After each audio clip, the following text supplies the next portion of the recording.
Ma mère m'a retirée de l'école pour que je m'occupe de ma sœur jusqu'à ce que ma sœur la fasse craquer. Ma mère m'a retirée de l'école à 16 ans, un matin d'hiver où la neige fondait lentement sur les toits gris de notre petite ville. Elle m'a dit que c'était, pour le bien de la famille. Ma sœur venait de tomber malade, et quelqu'un devait s'occuper d'elle pendant qu'elle travaillait. J'avais toujours été l'enfant obéissante, celle qui ne discutait pas, alors j'ai simplement rangé mes cahiers dans un carton et j'ai mis un tablier. Les jours sont devenus des semaines, puis des mois. Tandis que mes anciennes camarades parlaient d'examens et de projets d'avenir, moi je préparais des soupes, je faisais les lessives et je veillais la nuit au chevet de ma sœur. Au début, je croyais que c'était un sacrifice temporaire. Mais le temps s'est étiré comme une corde trop tendue, et je sentais lentement ma vie glisser entre mes doigts. Ma sœur, plus jeune de 4 ans, s'était habituée à mes soins. Elle avait appris à claquer des doigts pour obtenir un verre d'eau, à m'appeler dès qu'elle avait un petit malaise. Ma mère, épuisée par ses doubles journées, ne voyait rien.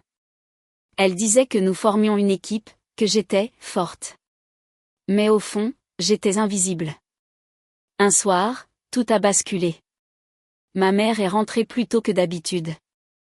La maison était en désordre, des assiettes sales traînaient sur la table, ma sœur pleurait, et moi, j'étais dehors, sur le pas de la porte, incapable de respirer après une énième dispute.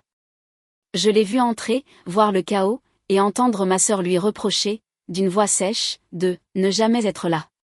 Ce mot-là a été la fissure. Ma mère s'est effondrée. Pas physiquement, mais tout s'est brisé dans son regard.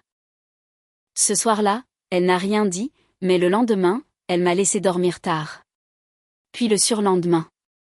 Et encore après. Sans un mot, elle a commencé à m'épargner les tâches, à me regarder comme si elle voyait pour la première fois tout ce que j'avais perdu.